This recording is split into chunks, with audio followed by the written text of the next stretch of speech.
Hello and welcome to the release of Harvard University's annual State of the Nation's Housing Report.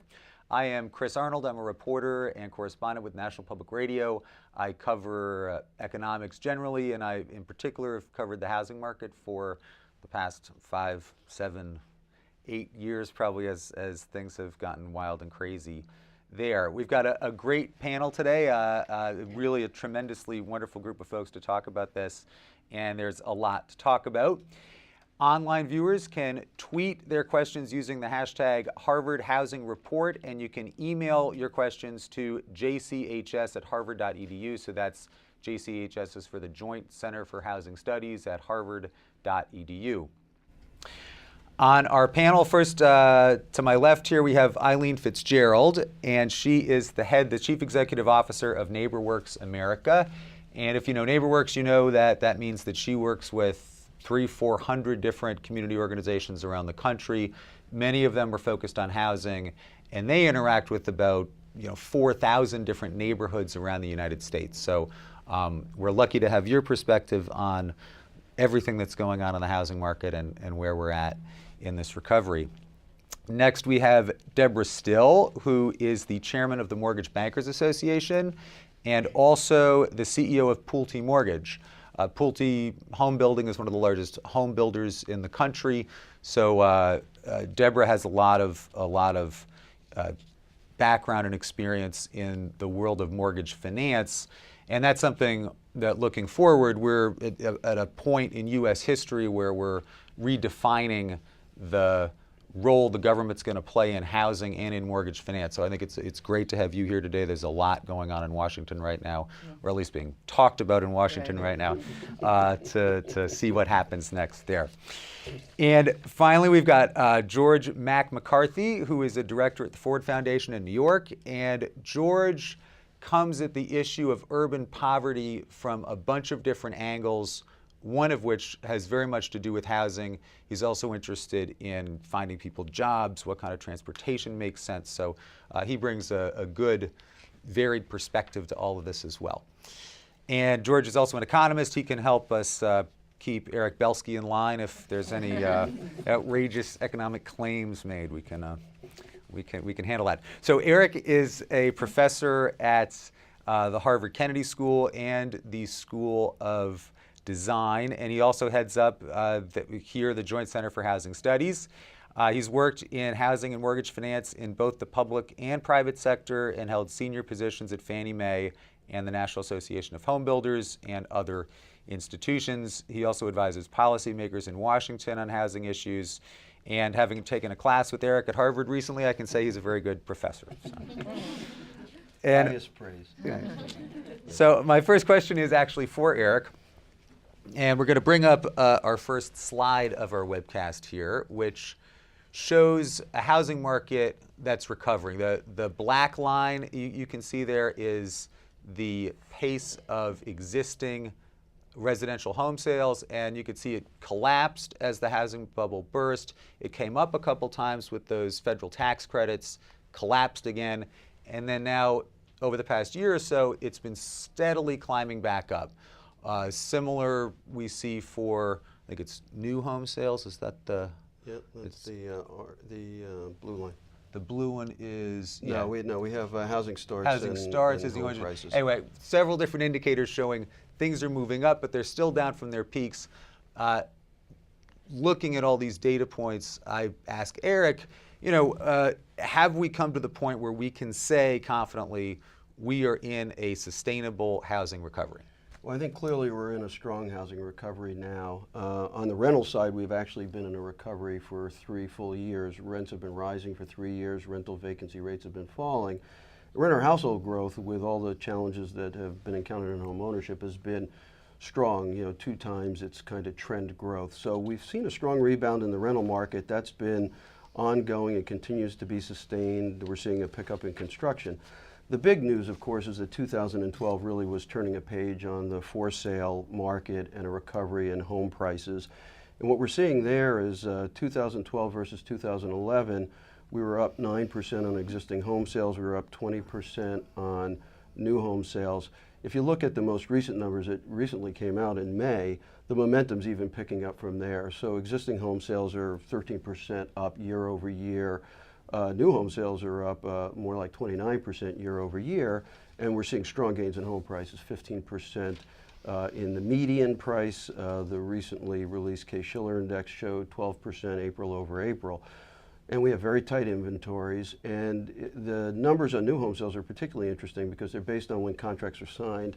That includes May, and May was a month, obviously, where rates had already started to go up.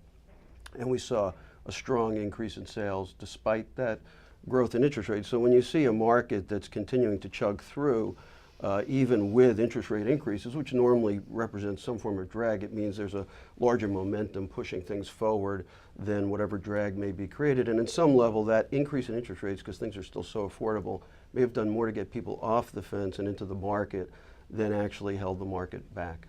Right, that people who were thinking about buying a house now say, uh-oh, rates aren't 3.25, they're 4.5. Maybe I do have to jump now, and that there is some of that. Yeah, precisely. And we've looked at this question of how much more would rates have to go up to bring the median home price back in line, or the median mortgage payment back in line with median incomes relative to home prices. And you could see interest rates rise significantly from here. By our estimate, you'd have to get to 7% before you'd start making housing really a binding constraint in terms of affordability. Nationally, of course, it varies by market.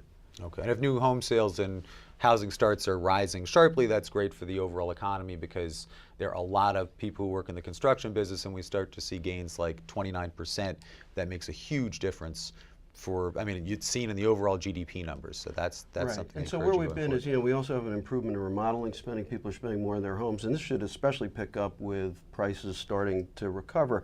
But I think you have to be cautious in explaining that these percentage gains are off of a very low level, as you can see in some of those charts.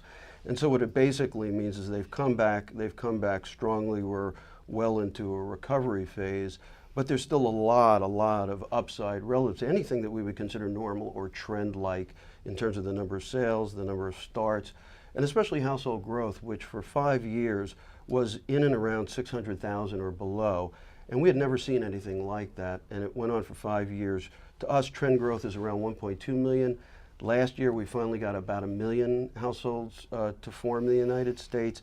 So we're just starting to see the potential updraft in the market, and I think all eyes are to see, will that increase in interest rates continue, or will it start to settle down, and just how strong a recovery will this continue to be in this space. Well, and I think clearly then we're seeing sales are going up, prices are going up, construction's going up, more jobs. That all sounds very good. My hope as a reporter is that at the same time this becomes the story that we talk about sort of as journalists when we think about the housing market, that we don't forget that there's still a lot of people who are in trouble in the world of housing. And I like this chart that Eric has put together for some presentations that he does, where this shows the increase in people facing foreclosure, basically, or extremely delinquent loans. And you can see that peaks during the crash and soon afterwards. And now today, even as the housing market's recovering, those numbers are still pretty high up there. So we've still got 2-3 million Americans facing foreclosure. I could guess and say half. Maybe they wouldn't have to be foreclosed on if we could reach them with really effective loan modifications and other things. That's something I've reported on a lot. I think it's a big issue. What's your thought where we stand? So I like the way you frame that very much. We care about housing deeply at the center. We study all aspects of it. We cover many different topics, as you know, in the State of the Nation's Housing Report. And I think there is the risk that not just the press moves on, the public moves on, and more important, policymakers move on. When you see the strength of the recovery, how it's beneficial for the economy, that you can lose track of a number of things that we consider to be lasting problems. So this shows it in part, it peaked out at about 4.3 million people who are in foreclosure or past 90 days due on their loans. Now we're back down to something more like 2.5, 2.6 million. So we're half of the levels we were, but as you can see there, we're still at roughly 4 times the trend level that we had seen before that. And so it's not only a lot of damage to those households and really difficult personal situations, but it has impacts, on their ability in the future to be able to access credit. We'll talk about, I hope, at some point how tight credit's become, so it has that implication. But a really lasting damage is that there have been a lot of homes lost to foreclosures that are sitting out there abandoned, that have been vacant for more than 2 years, and trying to turn communities around, which we call hardest hit communities that have large proportions of these units, is a serious issue for the nation, and one that really very few resources are flowing to. And it's very hard for the private market to go into a place where you have 15, 20% of the units that are abandoned and have been vacant for some time. It becomes a public policy issue. And I think as attention moves towards the recovery, which is great and important, very important for the economy, and represents an opportunity for a lot of Americans to buy homes at low prices and low interest rates that are affordable to them, that will also be lasting. There are these issues that are serious and we think need to be addressed. The other thing we cover, of course, in the report is cost burdens have gone up. The number of people who are shouldering very heavy cost burdens for housing, spending more than half their income, is up really sharply. And so, if you look at it, we now have close to 21 million households, or about 18% of all households, are spending more than half their income on housing. That's a lot. It shows that people value housing, they understand its importance, they're willing to pay more and more for it, but the more and more they pay for housing, the less they have to spend on other things in the economy, and the greater and greater strain it is on them. And it's moving up the income scale. It's gone up even in the group that earns 3 to 4 times the minimum wage. It's up by over 500,000 over the last 10 years. And we're talking millions and millions of households. Over that last 10 years, we've increased the number facing these cost burdens by about 6.5, 7 million households. And we've got some slides about that too. With Eileen, we're going to talk about that too. One more question before we move on from Eric. Briefly, okay, so some Americans are still struggling, but home prices have fallen a lot. And how affordable is housing in the United States now for how many people? I mean, granted there's different things in different markets, but overall, is it a good time to buy a house? Has it gotten extremely affordable? It's gotten extremely affordable. So we're off record levels of affordability by almost any measure. The records were reached when you might expect, when interest rates were really at their lowest point, and we've now seen mortgage interest rates rise by almost 100 basis points, almost a full percentage point. So it's a significant increase. Even with that significant increase of a percentage point, one very often quoted measure, and one that we talk about, is the National Association of Realtors, which compares median incomes to median home prices and assumes that it's affordable if it doesn't absorb more than 25% of your income to buy that median priced home. Well, we were at the place where people could buy a home that was twice the price of a median priced home, even though they only had the median income, and it would still absorb 25% or less of their income. Now we're down to maybe something more, by our estimates, the new numbers haven't come out yet, more in the range of you could buy a house that's 1.6 times the median price. That's very affordable. And when you look at the first-time home buyer index, which is less reported on, but assumes someone has an income at 65% of the median income, because first-time buyers have less income, and a home price, however, that's 85% of the median income, so you're assuming much less income, but only a smaller reduction in price. That number had never been above the rate where people would be only having to allocate 25% to it under an assumption of a 10% down payment.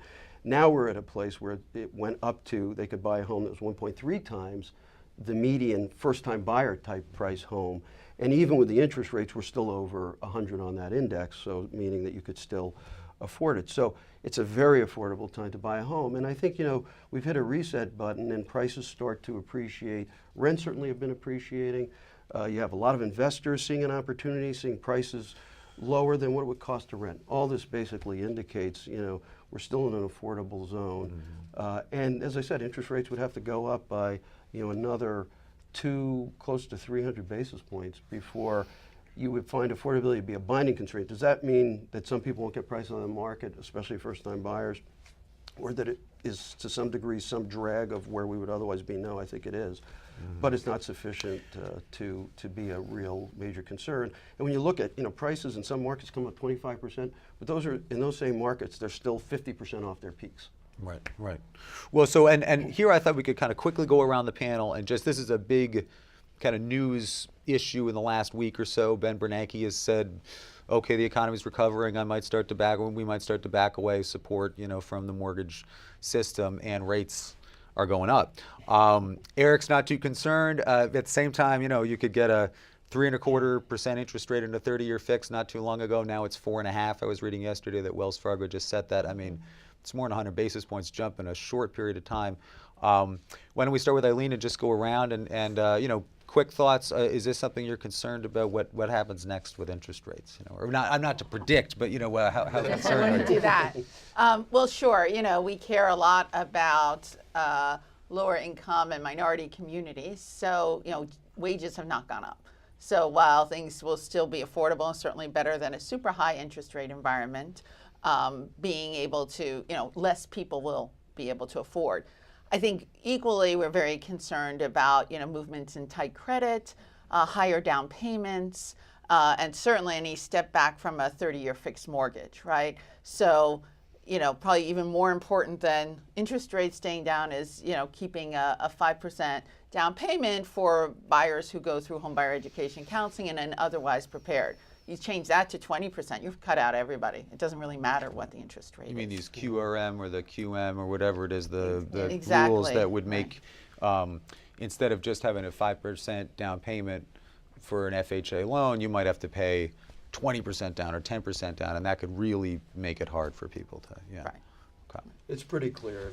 If you impose those kinds of down payment requirements, you would have a very chilling effect because so few people are in a position to put 20% down, even 10% down.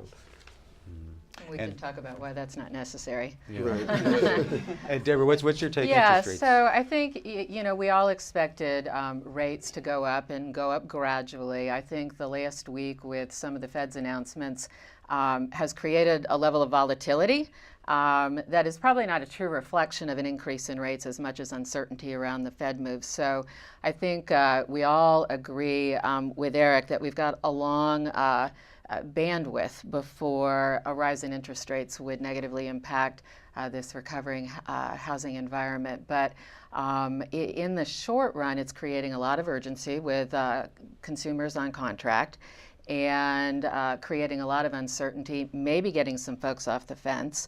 Although I think the concern from the consumer was anticipation of the Fed meeting, not so much since the Fed meeting.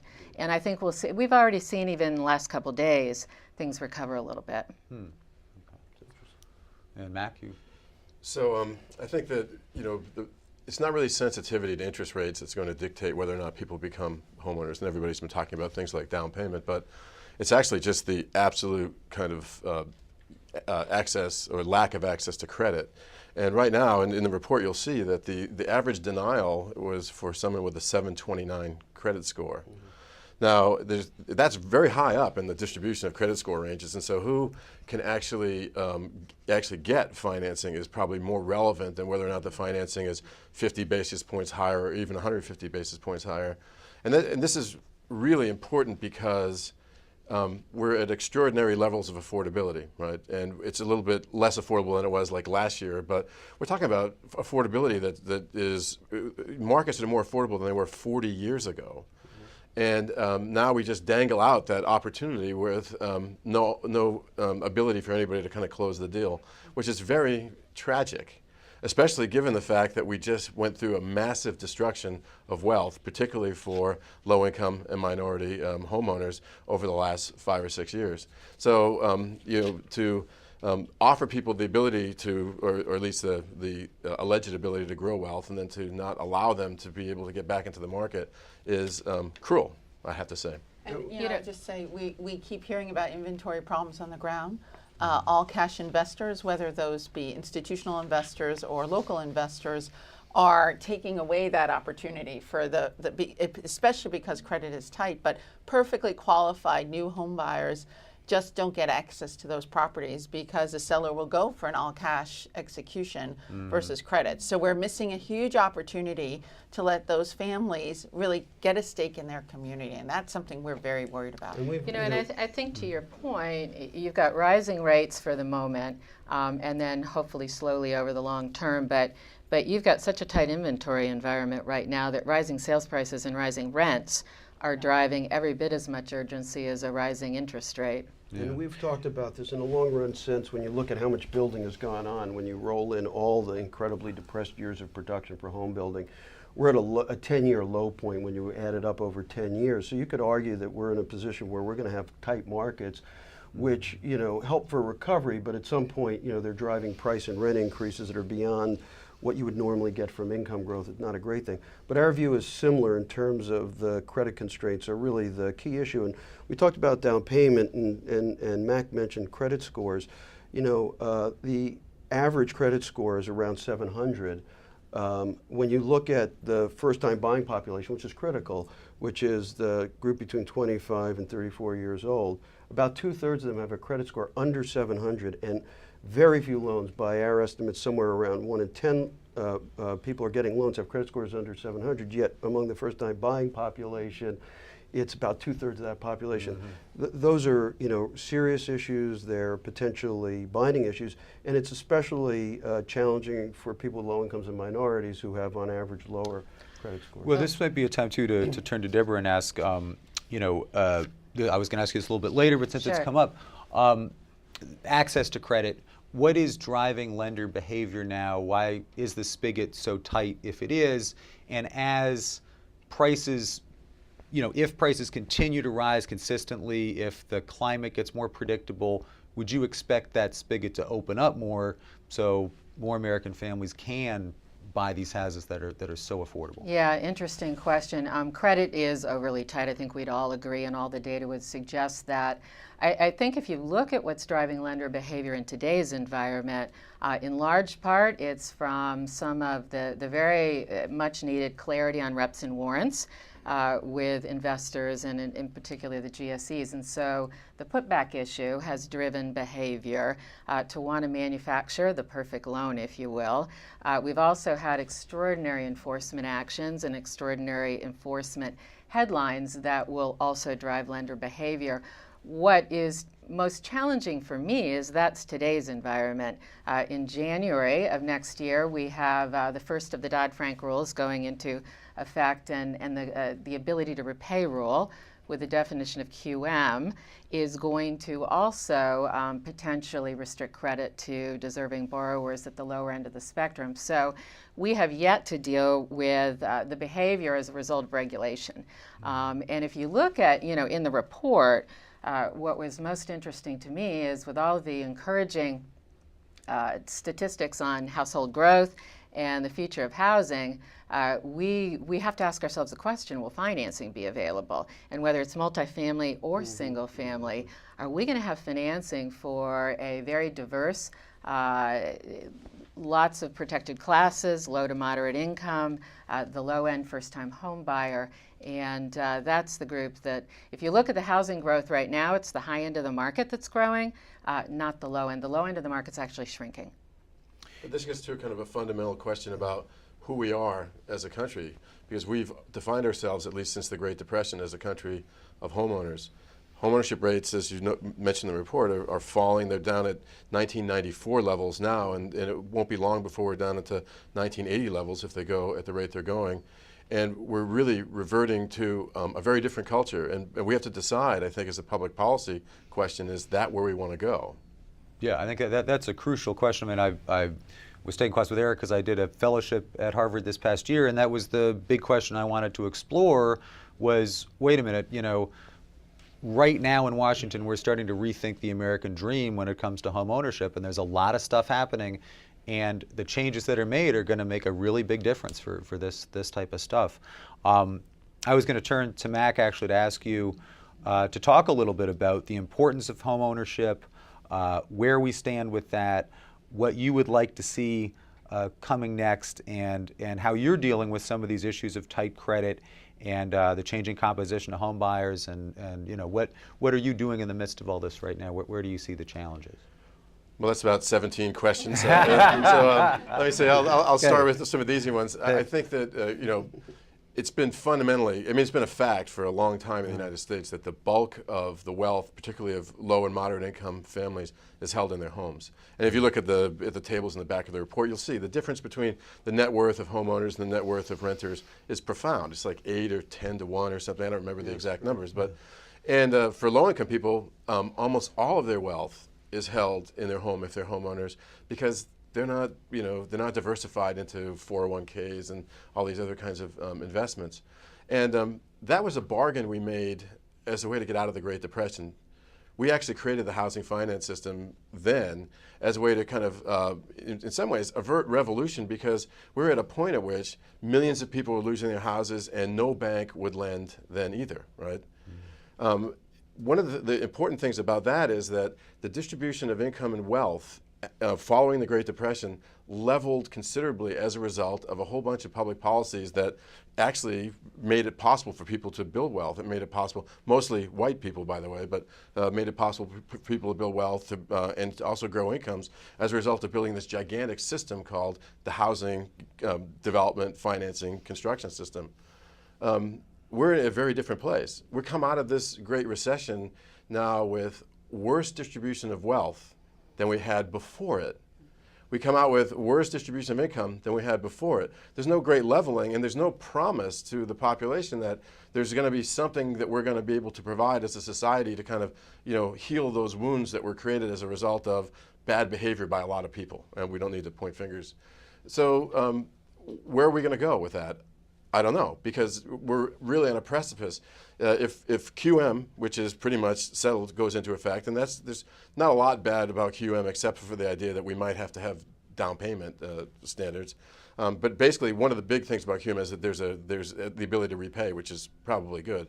But if they move from QM to QRM and then say we're going to have minimum down payments, we're going to have a different kind of underwriting that's limits the access of most of the people we care about to home ownership, then we're not just going to have kind of a class problem, we're going to have a civil rights problem as well.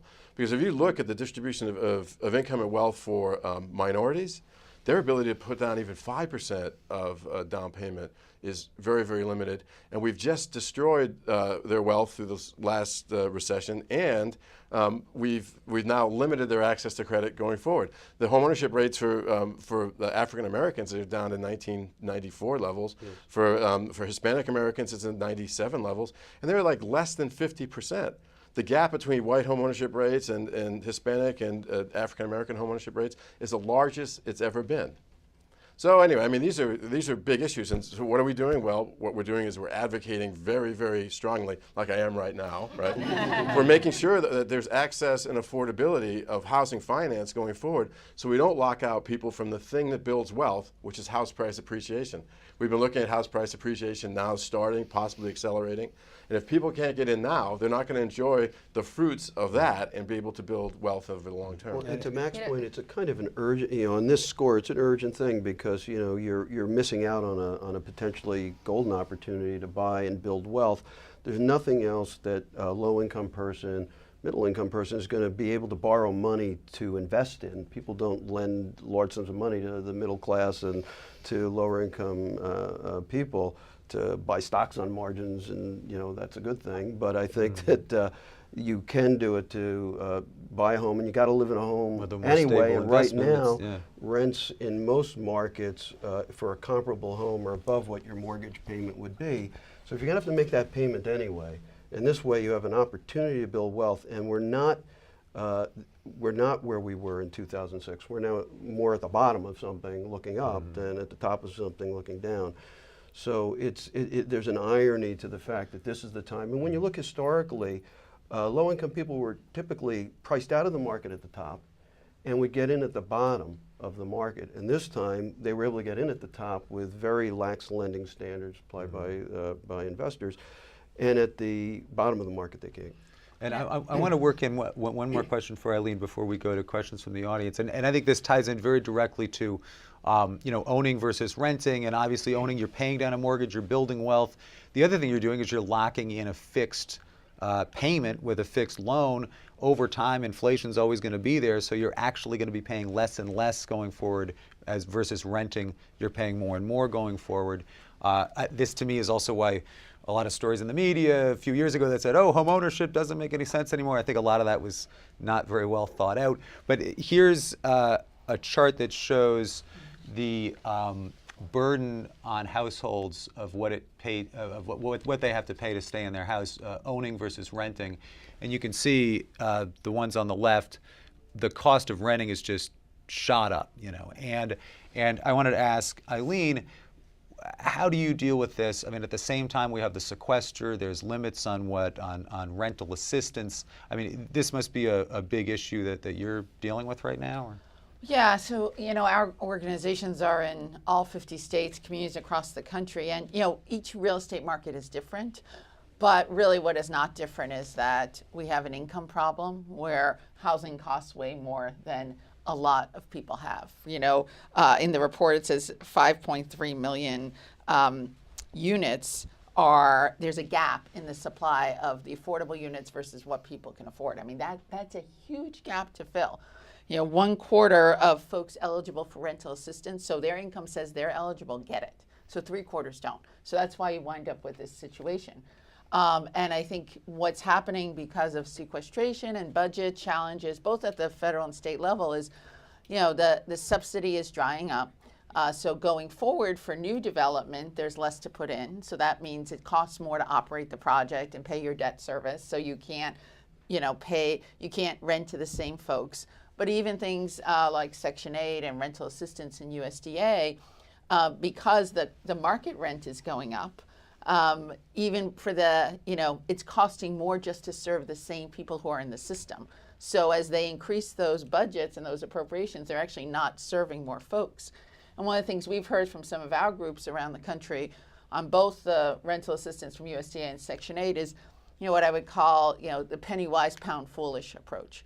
So cutting back, saying, okay, don't fund reserves in your rental housing complex. So what happens when the roof goes, right?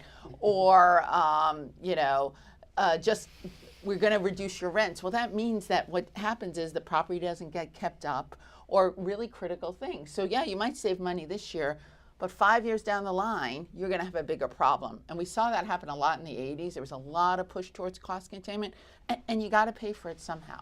So we're worried both at that of kind of the integrity of the projects, but at the bottom line, you know, in Austin now has less very low income people than it used to have. Well, those people are living somewhere and they're working in Austin, right? But what's happened is now they're being pushed out. So their cost burden when you add transportation in to housing is probably even higher. So it's not a tenable solution, and it happens in rural areas and urban areas. It's not, you know, it's not just a big city phenomenon. You know, we all agree that private capital has to come back into the marketplace, but if we're really talking about broad access and affordability, it does get to the important role of government, which we would agree needs to be smaller, but there is a fundamental purpose for the importance of the FHA program, for example, both single-family and multifamily, creating an affordable financing solution. And, you know, getting back to this issue of affordability, which I think you're quite right. I mean, one way to try to get a little ahead of this problem is to put people in homes that are now affordable to them, where they're going to buy a home that's, you know, today 22, 23% of their income with a fixed rate mortgage. They lock in the largest part of their housing payment, the mortgage payment, and that's kind of an affordability program the government doesn't have to appropriate money for, that is available, and the only people right now availing themselves of it to a significant degree who are most at risk of not being able to do it, those who can't put significant amounts of money down, are FHA borrowers today. And that program is a large part of the home purchase market. It's a critical support right now. But then there again, the credit scores have tightened dramatically. For some terms I think you use that some of the audience may be aware of, some aren't, put backwards this notion that banks are afraid that if the loan goes wrong, they'll look at something they said that they had done in the process of originating the loan that wasn't exactly right and tell them they have to buy back the loan. So standards are tighter than FHA is requiring because lenders don't want that risk, and they're tighter than Fannie and Freddie Mac require. They don't want that risk, and all of this, as I said, is missing this, you know, potential for people to make that decision. Yes, I'm going to buy a home that is 20% of my income, and I can do it in this environment because prices have gone down so much and interest rates are still so low. You said, you know, they're up 100 basis points, absolutely true. But in any kind of historical view, and when you look at how this translates into a comparison to rent payments, just very favorable time. So that's kind of where And we I don't are. think we're going to have a long-term housing recovery without the first-time home buyer. Yeah. And then certainly if you look at household growth from the immigrant borrower, we've got to have a viable FHA program. I think, Eric, you know the numbers better than I do, but what, 78% of the FHA book is first-time home buyer? I mean, that is the execution for the first-time buyer. And then if you have, first-time home buyers, that frees up some rental, right? Because we're losing stock. 650,000 units have been lost in affordable rental. I mean, we have more people and we have less units. Well, and all the foreclosures are pushing people into the rental market, obviously. Right, and right now, 1 out of every 6 single-family homes is a rental. But as prices go up, those investors are going to take their appreciation. They're going to become that. So the rental market's going to tighten. So if we don't find a way to help people get out of the rental market into home ownership, who are ready for it, it's really important that they're ready for it. And we think just create a bigger at this point, I'm going to get in trouble if we don't go to some questions from the audience and from Twitter. So why don't we start? And the process here is going to be, if you can wait for someone with a mic to come and then stand up and say who you are and ask your questions, that'd be great. So this question came in from email. What's the state of housing in predominantly minority urban communities deeply affected by predatory lending, the crash, and subsequent speculative investment activity? How has this affected the affordability of housing to low-wage earners in those communities? Well, there certainly is markets around the country where there's not a lot of confidence for home buying because there may be a lot of vacant properties, still a lot of foreclosures, and also really a challenge often on the appraisal side. So even when there is some interest and confidence for buyers to come in, the appraisal industry has gotten very, very conservative in what they're doing. So we'll see in many of those markets some demand, but the property won't appraise out, even though the family can afford it and it underwrites. So it's kind of a combination of what Eric said before, dealing with vacancies. I mean, that's a problem. You really have to address that, but also making sure that credit is available and we're not going crazy on the appraisal side. Yeah, I think that if you look at the distribution of vacant and abandoned properties around the country, they're very, very heavily concentrated, and they tend to be concentrated in formerly heavily minority dominated areas. But this problem that Eileen is talking about is actually profound in certain areas of the country, like most of the Midwest, a lot of the Rust Belt, older industrial cities, where what you have is you have a decent housing stock that actually can't be sold because to acquire the home, to fix it up to habitable standards, actually brings it beyond the point at which you can actually get an appraisal. And the distance can be big. So for example, in Detroit, where you can buy a house for $2,500, a nice house, that needs probably $50,000 worth of investment in it, if you wanted to do that and then sell it, it would be very hard to get an appraisal, sometimes over $40,000 for it. So there's a gap of $10,000, $12,000, and in some places the gap can be as much as $40,000 or $50,000 in being able to afford it. So being able to appraise it to get a mortgage. So if we don't build a floor under prices in those places, it's going to be very hard to kind of absorb that stock. But I mean, there's plenty of affordable housing in the country. The problem is they're in places that people don't want to buy it. There's 80,000 vacant units in Detroit alone. And I'll just add on the lending side, I don't think any of us would ever want to go back to some of the lending practices that caused this problem. By the same token, though, we've got to be very thoughtful about swinging the pendulum too far and finding that perfect balance between consumer protection and broad access to credit for qualified borrowers. So still trying to find that right place. And we've overcorrected a bit. And I would say in the meantime, because some of these units now are not habitable, they're taken out of the stock.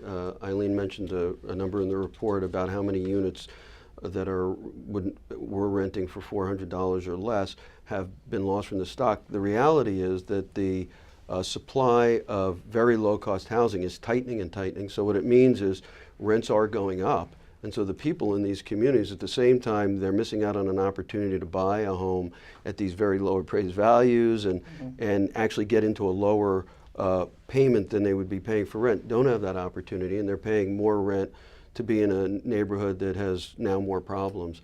And this is a generalization, what's happening nationally. It varies place by place. But it's really, you really have the sense that for low-income housing communities, they're a little bit between a rock and a hard place. Well, and homeowners had the chance to refinance, whereas renters have just seen their house payment go up. Correct.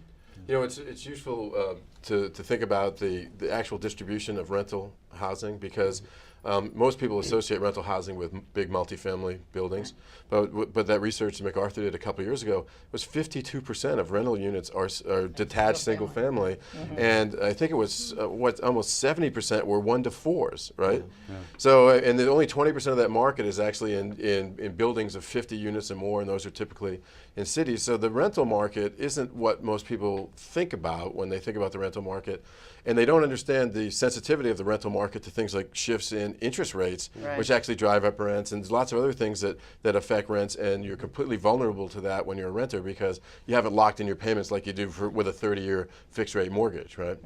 Right. Yeah. So a lot of people say homeownership really at some level can be a hedge against rent inflation as opposed to a way to get appreciation in your home, but it's really, in fact, a little bit of both. In normal times, about a third of all households, a third of all renter households are renting in single-family units. So Mac's quite correct that it's, people have a perception of, apartment buildings, but a large part of the market has been single-family. Of course, we saw a large increase in the share that are living in single-family units and the number of units that are being rented out when you looked at the number that were converted. And this is part of the market adjusting, right? Because you can't get a loan. Some people don't want to buy until they saw prices starting to go up and they see a sort of all clear signal. And that's kind of, I think, so a neighbor buys it and turns it into a rental and they pay cash and they can do it or whatever. Right, and it moves on to the rental market, which relieves some of the pressure. What we've seen is, by our estimate, about 3 million units from 07 to 11, and probably more if you roll into 12, were converted 1 to 4 unit properties from a situation where it was owned to rented, but yet still the single family vacancy rate started drifting down, which meant that the demand for rentals was outstripping this large growth. So you still have that tightness, you're still seeing rents go up in the single family market, but if you hadn't seen that adjustment, if investors hadn't come in and played that role, you just would have had a lot of homes for sale driving prices even further down rather than renters being served in the market and an even greater potential increase in rents among that group. I think we should also try to get to another question from the audience and also acknowledge Research Director Chris Herbert is here, which is great, and also Research Manager Dan McHugh. Both were really instrumental in helping to put the report together, and if there are any reporters who want to go up to them and get some deep understanding of housing, they're here and available to talk. So. And our next question is from another, okay. This is a question from Twitter. What can or should be done to help the 20+ million households that spend more than half their income on housing? Well, again, really we need to have more subsidy available to help make those payments. So that's a challenge. It is an income problem. So if they're, either they make more in their wages, but some of that's also then how do we manage rent? So part of the challenge in, it's important to have a robust private market, but unlike maybe in some other countries where homeownership rates are not as high, our country, very few places do we have, some form of rent stabilization, rent control. So some of those families are in that space because they're in a market where people are responding and able to essentially increase that rent, annually at will. So, so given that that's the economy we have, then we have to figure out how do we create more longer-term permanent affordable housing, which implies some form of subsidy, either upfront or ongoing. I think some of the energy efficiency initiatives also help. Utilities are a very large percent of the total house cost, and so continuing to focus on dropping the utility bills would be very helpful as well. But it is an income problem and a cost of construction problem too. I mean, it's getting very expensive to build. This is a multifaceted, obviously, issue. And you've heard some of the things we talk in the report about how much more older housing consumes in terms of energy, so it has obviously environmental implications, has carbon emission implications, but really has very important implications for operating costs. And as energy costs seem to be secularly higher and are likely to continue roughly to be there, that can really make a difference, because a non-trivial part, especially if you're in a lower income situation, of your income is actually not paying for the rent or the mortgage payments, paying for utilities to the place. There is the issue of the costs of construction. There's issues of the costs of regulation, the availability of land as a result of regulation, so therefore the cost of land. All those things I think you mentioned are true. I think there is an income problem for some people. Their incomes are just so low that really the only way you can do it is through some kind of subsidy program. There's a number on the table, including a National Housing Trust Fund, which was established but never got funded to create affordable housing for where the need is really the greatest, at the 30% of area median income. These are people who are making $6,000, $7,000, $8,000 a year. So there are those things, but that takes money, and in this current environment, it's difficult to get the money. For some of those in that middle range, and we've seen cost burdens, the share of people spending more than 30% or half their income on housing go up. The likelihood is now, if they were able to get a home loan, several of them could drop themselves below where they were. So that is a potential, but probably reasonably short-lived part of the potential solution. The other thing is that we know that housing has other benefits to society, right? So kids who live, whether it's rental or home ownership, but where they're in a place that they're not moving all the time, that benefits the school district because they're spending a lot of money on turnover, right? It also makes the child typically more successful in school. Health outcomes, incidences of emergency room visits for asthma for children. They're in good quality rental or home ownership, that goes down. Well, that saves a lot of money to the taxpayer, right? Other forms, finding good transitions where elderly individuals can stay in a rental apartment versus being put in assisted living or other nursing care saves tremendous money. But the way that money gets appropriated and budgeted, we don't get to count those savings. So I think going forward, we really do need to recognize what are those and figure out how we own that, because at the end of the day, we're actually paying less taxpayer dollars if we take advantage of that. I mean, it's really a public policy issue, but most of the time we focus on the demand side and we say we're going to do something about the incomes of low-income people so they can afford the housing. But there's actually a supply question here as well. I mean, one of the issues is there a public good argument you can make about being able to take a significant share of a local housing stock and get it out of the speculative economy, right? And this is with this permanently affordable stuff. I mean, permanently affordable housing is maintained permanently affordable with a variety of different mechanisms. If it's rental housing, it could be through public housing, it could be through other kinds of constraints like with low-income housing tax credits. If it's owner-occupied housing, it's done with like community land trusts, deed restrictions, other mechanisms to make them permanently affordable, and so that the price of the housing actually tracks wages.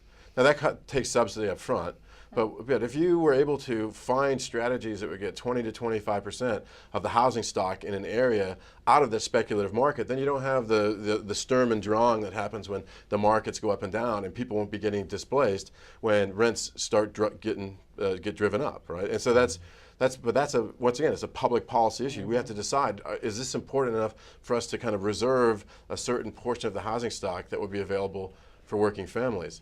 And so one of the things that we've been doing is working on a private effort in this regard with a thing called the Housing Partnership Equity Trust. And basically this is a nonprofit that's actually created a REIT, where they're identifying, especially in high-cost markets, what they call naturally affordable housing. And then they're buying it, and then they're blending philanthropic, nonprofit, and private capital to be able to buy and manage these units. So they're buying them and fixing them up. I mean, kind of and blighted they're buying areas. and fixing them up, and they're keeping them in the affordable stock. And of course, they're mandated to keep them in the affordable stock by the covenants that are put on the money that is provided to them to actually do this work. And they've just gotten started, but they've assembled like $100 million to start buying up properties in various metros around the country. But trying to preserve that stock, because how much of the affordable housing stock just dissipates every year? Right. So over a 10-year period on the rental side, it's 13%.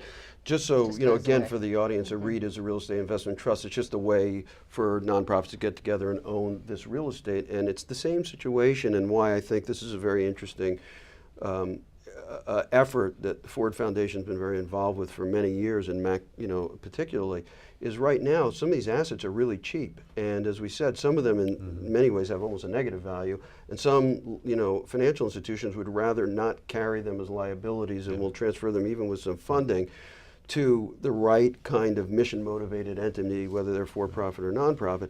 But you do this at this kind of pricing, you can serve a lot of purposes, and you can create this set of stock that people own. They benefit to some degree from appreciation, but they agree that they won't necessarily benefit from the full amount of appreciation, so that the next occupant can go in at what's affordable. And so it's really interesting. And again, there's this sense of a moment where asset prices have gone up, but even as much as they have in some markets, they're so far below where they would likely normally be on a take out interest rates. We look at just price to income ratios, and that's a purer measure because it doesn't involve interest rates. And by our estimation, on a trend basis, we're still below on price to income. So all these, you know, things suggest it's a moment where you know, you can tie down some of these assets at attractive prices. You talk to people on Wall Street, they'll tell you the whole goal in life is to buy when things are cheap and sell when they're Buy low, expensive, sell high. right? And, Yeah, and so sounds for like- public policy, it would be nice if we were seeing this as an Doing the opportunity same to thing. buy Right. when. And, you know, long-term debt, I mean, FHA's, it was in the report, their multifamily financing went from $2 billion in 2008 to $14.8 billion in 2012.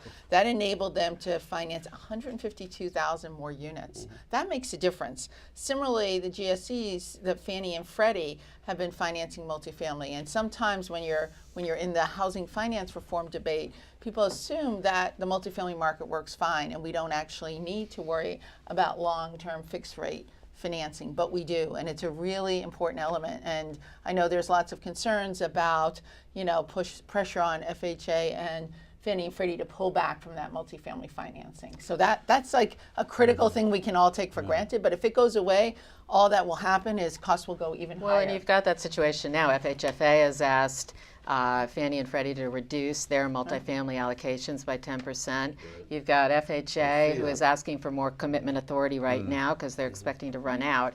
We've got that situation right this second. And the multifamily markets have tightened. You know, the largest fall in vacancy rates have been in these multifamily properties. And I think there's also a tendency, when you think about the reform of the whole housing finance system, if you create a system that makes home ownership less possible, you're really driving more people, obviously, towards renting. That is a more expensive financing system, and therefore you really are going to end up in a situation where more things are going to be in a financing system that has a higher cost of capital. People don't have pensions anymore, and then they don't have equity in their home. I mean, it seems like the wrong direction to a lot of people. We're getting close to the time where we're going to run out of time, but I wanted to do one more sort of round robin, if we could, kind of quick answers all the way around the panel.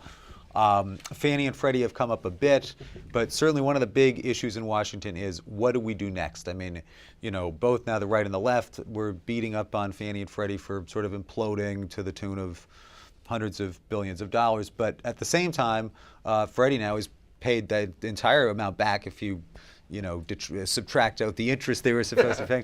They have interesting accounting on that claim, but the question is, what would you like to see next? I mean, these institutions have made, whether you love them or hate them, made home ownership more affordable and more attainable for millions of Americans for generations and generations, going back to the Great Depression and coming out of the Great Depression. What comes next? What do you think we should do in replacing or reforming these institutions? In the interest of time, I will pass and let these three. You know, it's complicated, but, you know, 30-year fixed mortgage, absolutely an essential thing that we have to protect. And similarly on the long-term multifamily debt. I think, you know, it's really important to have a counter-cyclical authority, and, you know, especially in FHA, but also with Fannie and Freddie. We would not, you know, it's been a challenging few years. It would have been worse. without that. So we cannot take that for granted. And as we design this system going forward, I think we have to be willing to say, that's why you have this. You have this when you get in a bad place, and you're trying to mitigate the risk of that. And the third is just access to credit. We know how to do home ownership the right way. We know how to mitigate risks. And we shouldn't pretend that we don't just because we had some bad actors who went too far. We know what to do right. So you're saying we know what to do right, but Wall Street can do it right, or we need institutions involved with the government to make sure that if things get crazy, people still have access to credit. I think that we need them to provide that final backstop, but to assume that is done by high down payments or very conservative lending, as opposed to other kinds of risk mitigation like homebuyer education and counseling, or good management, or good organizations doing that. There's lots of different ways to mitigate risk. And simply not layering risk. What challenge was that rather than kind of, you had someone who was putting very little money down, but therefore you would be careful about how much of their income they were spending on that housing, and found you could trade these things off. There was a period of time where they were just, one risk was layered on top of another.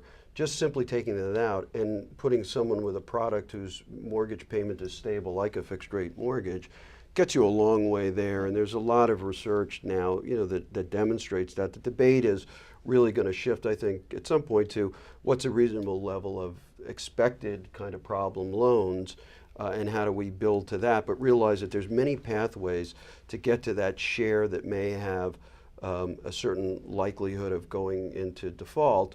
And it's not all about having to have very tight underwriting standards on several critical variables that will really critical to whether people can access credit or not all at one time, and will knock them out. I think the regulators are going to help us determine whatever that credit box definition is. I think in terms of the future of Fannie and Freddie, there's been so many proposals, one as of this morning, I guess, and they all have a lot of commonalities in terms of this notion of private capital bearing the upfront risk, and government wrap around the security that's issued. And so lots of commonalities are developing.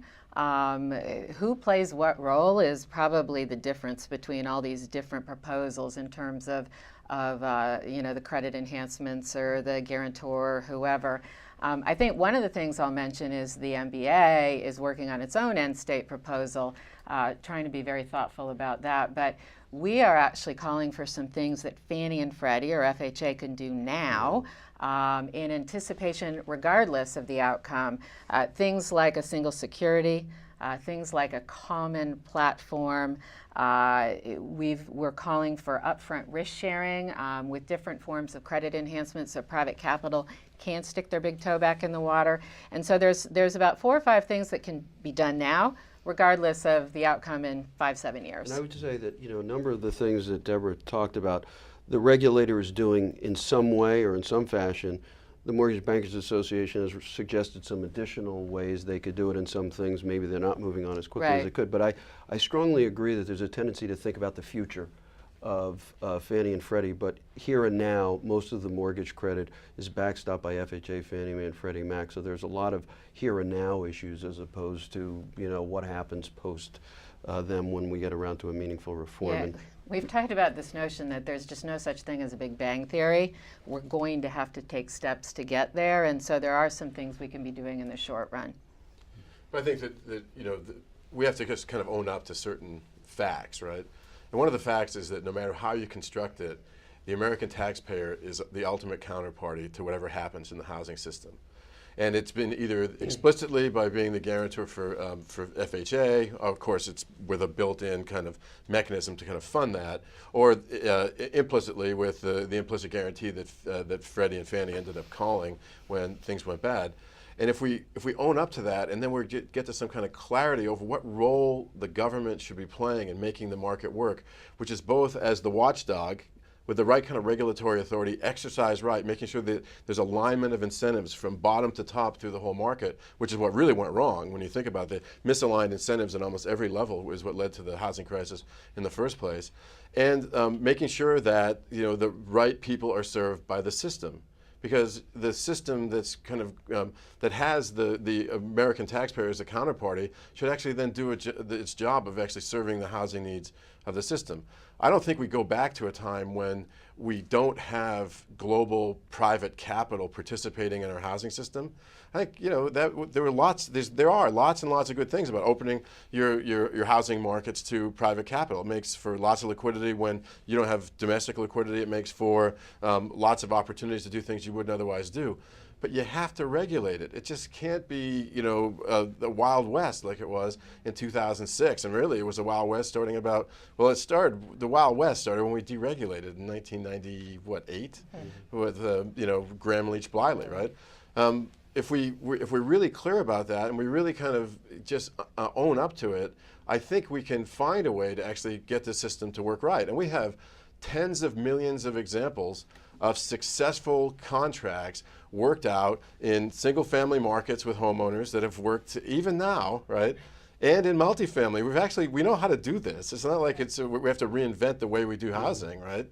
We just have to be disciplined. And if we could get to the point where we could exert discipline on ourselves and discipline on all our counterparties, then we'll be a far sight better off. And I think that we're going to have both a private and a public way to access global capital markets, right? All right, well, I think that's a good way to kind of a global way to end it. And thank you to all of our excellent panelists for such a lively discussion. I think it was actually very interesting. Anytime I talk with Eric about this stuff, we talk for a long time, and I find it really helpful as a reporter. And it's a big issue, I think, for all of America. Most people own a home, and if they don't, they rent one. So online viewers can continue the conversation on Twitter using, again, the hashtag Harvard Housing Report, and you can also download the report itself on the Joint Center website, which is www.jchs.harvard.edu. That's the Joint Center for Housing Studies, is the acronym you might not remember. Thanks again to all of our speakers, and have a great afternoon. Thank you. Thanks.